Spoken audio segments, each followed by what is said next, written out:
Il y avait le gaz. On allumait le bec de gaz tous les soirs. Hein. Et un jour, je suis rentrée de la campagne et on m'a dit, tu appuies sur ce bouton. J'ai appuyé et il y a eu la lumière. Alors ça, c'est un souvenir extraordinaire. Hein. Il n'y a pas beaucoup de gens qui ont ça, souvenir comme ça. L'arrivée de l'électricité dans l'appartement, c'était ahurissant.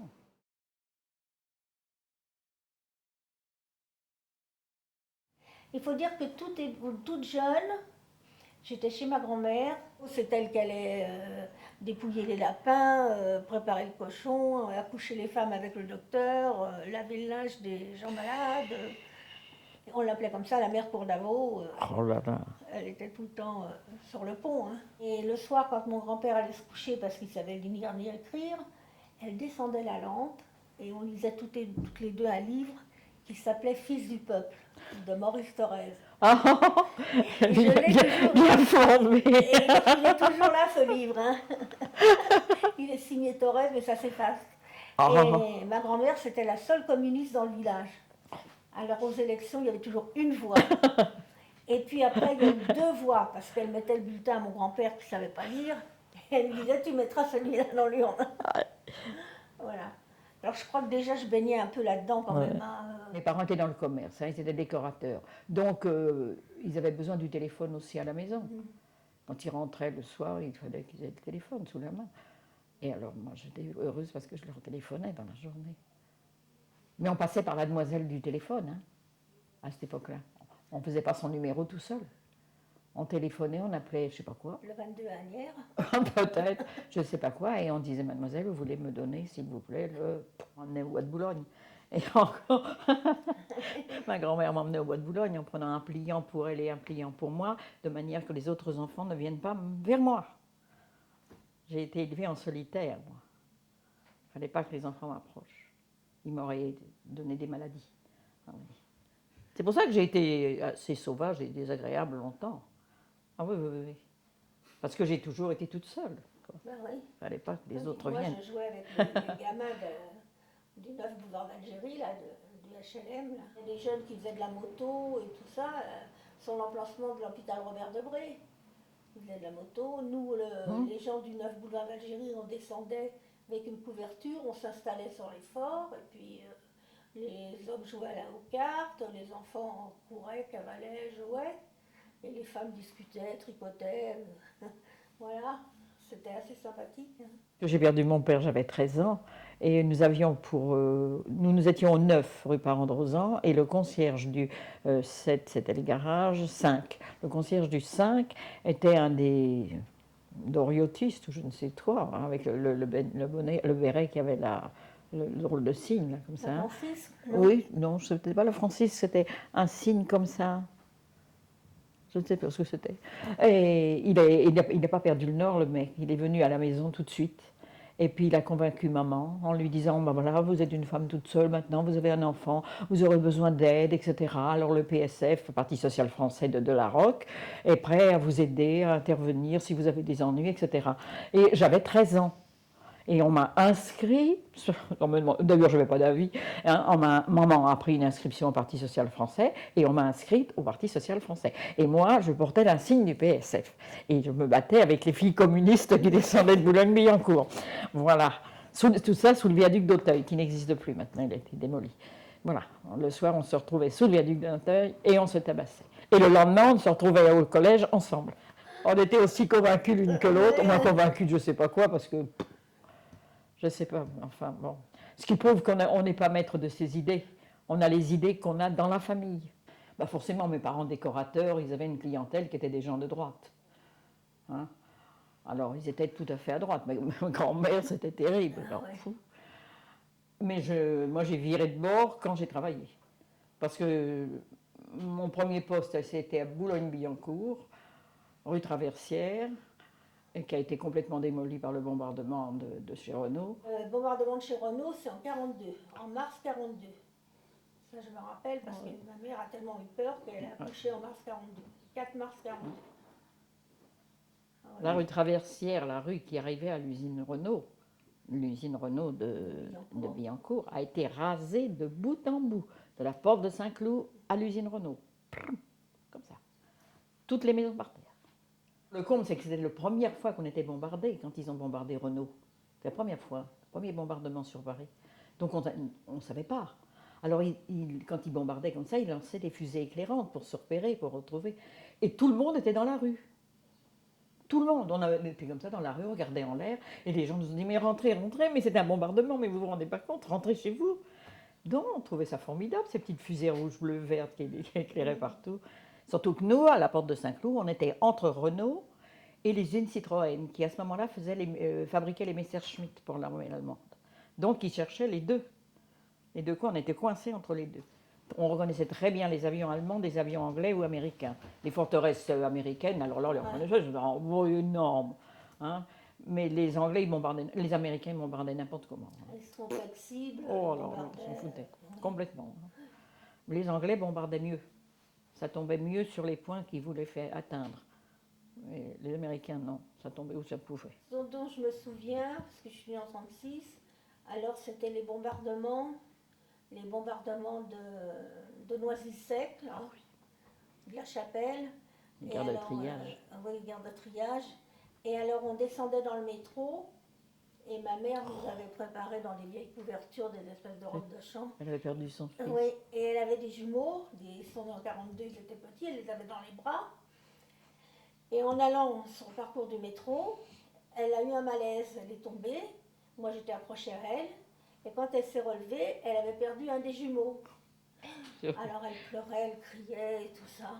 Arrivée dans le métro, elle réclamait toujours son jumeau, elle criait et tout. Et c'est une dame en passant qui l'avait ramassé, qui l'avait emmené. Elle a retrouvé son jumeau. Vraiment, c'était une panique pas possible. Et nous, on logeait à Belleville, dans un petit 2 pièces, on était 5. Alors on a eu droit à un logement HBM, avec 2 chambres et une grande cuisine. On était 5, en 43. Et c'était encore la campagne. Il y avait le berger avec ses moutons, ou ses chèvres, je ne sais plus, ses chèvres. Quand je suis arrivée ici, j'avais 25 ans. En juillet 46, je suis arrivée. Ben, c'est mon mari qui ne voulait pas. Écoutez, nous avions 2 pavillons à Auteuil, hein, deux maisons. Une qui avait 8 pièces et l'autre qui avait 4 pièces. Ma grand-mère, elle traitait mon mari, quand on n'était pas mariés, et qu'il venait me voir à la maison, elle lui disait « Vous allez dehors, sale communiste ». Mon mari était de gauche déjà. Étant instituteur, il était automatiquement de gauche. Hein. C'était pas la gauche méchante, c'était pas la gauche communiste, mais c'était ce qu'on appelait à ce moment-là les radicaux socialistes. Mais enfin, c'était pour elle, c'était déjà énorme. Non. Du moment qu'on n'était pas à droite, on valait rien. Alors voilà. Alors elle disait ça. Alors mon mari m'a dit plus d'une fois, il fallait que je tienne à toi hein, pour supporter ça. Et mon mari n'a jamais voulu habiter là-bas, en disant que c'était la crasse, que le bon air c'était ici, parce que c'était en hauteur, donc on respirait mieux. Alors c'est comme ça qu'il m'a trimballé ici. Mais la vérité, c'était pas ça. C'était que ma belle-mère habitait les meubles. Et c'est ça. Je crois qu'il a fait revenir par ici, c'est que sa mère habitait la maison. C'est-à-dire qu'il n'y avait pas de douche, il n'y avait pas de chauffage, il n'y avait pas tout ça. Là, on passait du 16e dans le 19e, ça changeait un peu les perspectives. Hein. On se lavait dans une bassine. Oui, exactement. Ouais. Oui. Et puis le samedi, on faisait chauffer de l'eau dans la lessiveuse. Et on nous baignait, mes 2 frères et moi, à tour de rôle dans la lessiveuse. Et après, quand je sais pas, la situation s'est améliorée, on allait aux douches à Place des Fêtes, 1 fois par semaine. On allait prendre une douche. On ne pouvait pas faire de lèche-vitrine dans ce quartier, c'était pas possible. Enfin, il y avait quand même des commerçants boulevard Sélorier. On avait un tripier, un crémier, il y avait 2 goulettes Turpin. Ouais, il y a eu un petit moment un poissonnier. Un boucher de cheval. Ah oui. Ah oui. Mes parents lisaient l'Écho de Paris, c'était le journal le plus à droite qui soit. Ça n'existe plus, l'Écho de Paris, hein, il est tombé à la guerre. Il n'a pas repris bien après la guerre. Mais donc, je crois que je n'utilisais pas le journal, je m'en foutais, moi je le laissais vivre. Hein. J'étais bien, j'étais heureuse, j'avais tout ce qu'il me fallait, qu'est-ce que vous voulez que je cherche? Mais c'est quand j'ai vu ces gens, enfin là, la rue de l'Orme, c'est affreux, je ne sais pas comment ils vivent maintenant. C'est un peu rénové. Oh là là. Et ces pauvres gens, quand je venais frapper à leur porte pour les recenser, ils me disaient « Oh, vous venez pour nous installer des salles de bain ?»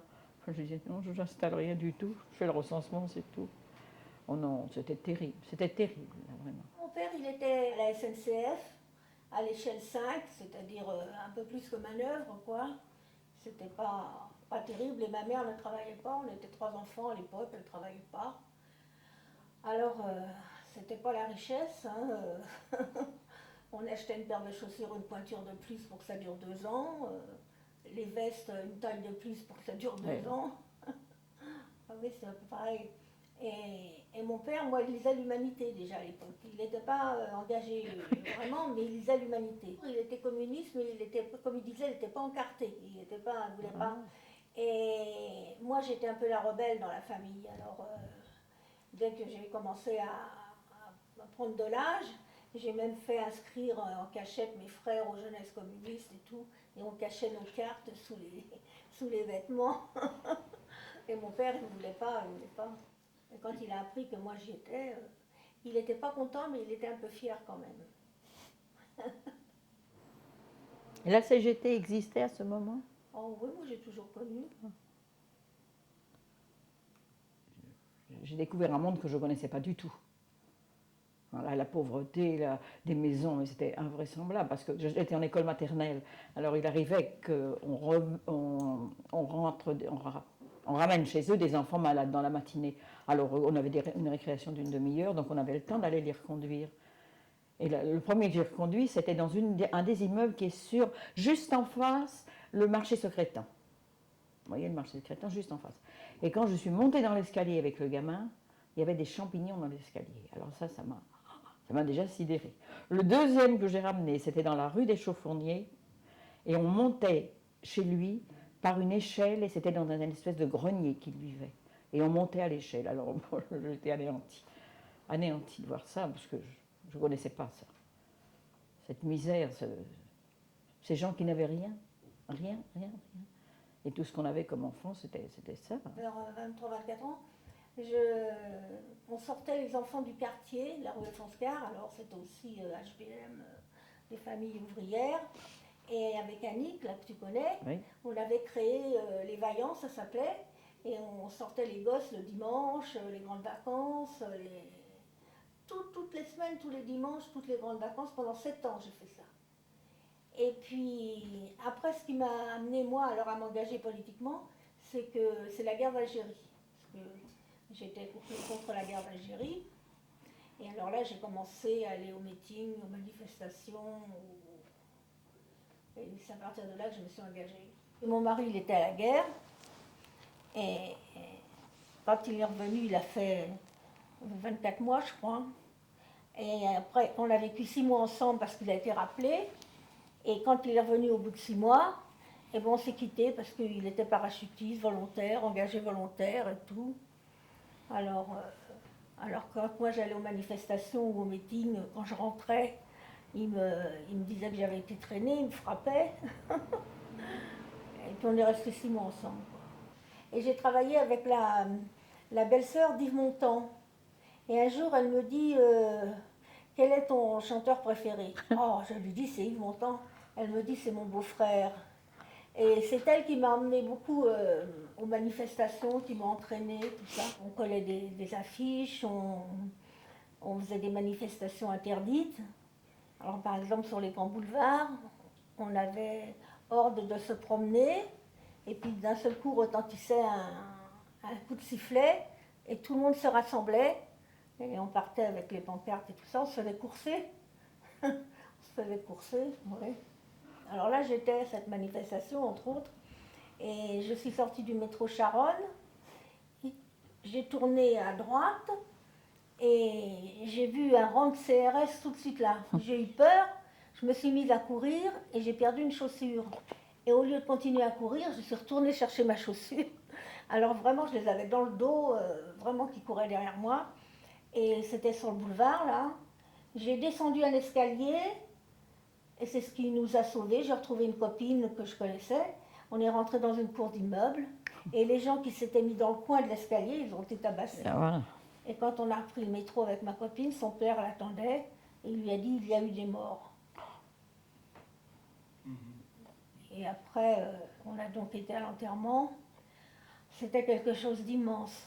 Les métros étaient bondés, il y avait du monde à cet enterrement, ça a duré toute la journée. Et au travail, on m'a demandé si j'avais été malade. Alors mon chef me faisait signe de dire oui. Et j'ai dit non, j'ai pas été malade, j'ai été à l'enterrement. Alors on m'a retenu ma journée, et à partir de là, j'étais mal vue. Mal vue à l'entreprise. J'ai travaillé 27 ans dans une boîte de confection. On n'était pas beaucoup, on était 13. Et au milieu de ma carrière, là, on était arrivé à 11 syndiqués. Il y avait que le patron et son frère qui n'y étaient pas. Et dans la confection, on avait obtenu le mois d'août, la prime de bilan. Enfin, Oh, mais vous aviez un patron exceptionnel. Hein, moi, il n'était pas méchant. oh, mais enfin, dans la confection, ça ne se voyait pas, ça. J'ai commencé à enseigner, quelle année?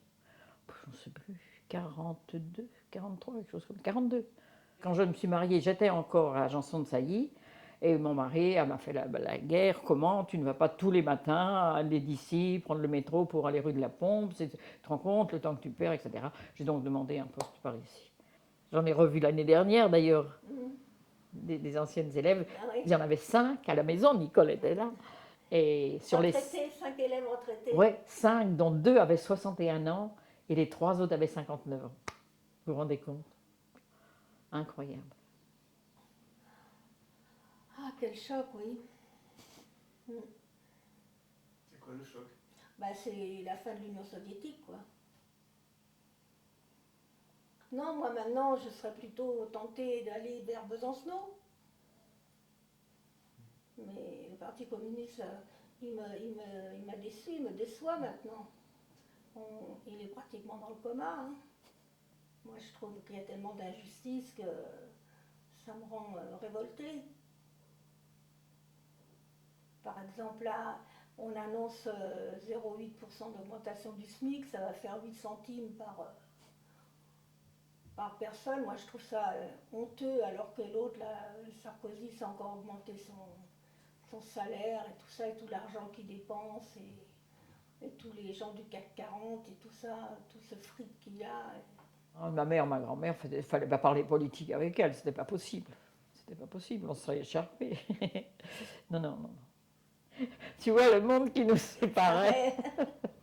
Ouais, ouais. Et on s'est retrouvés dans le même monde. Eh oui.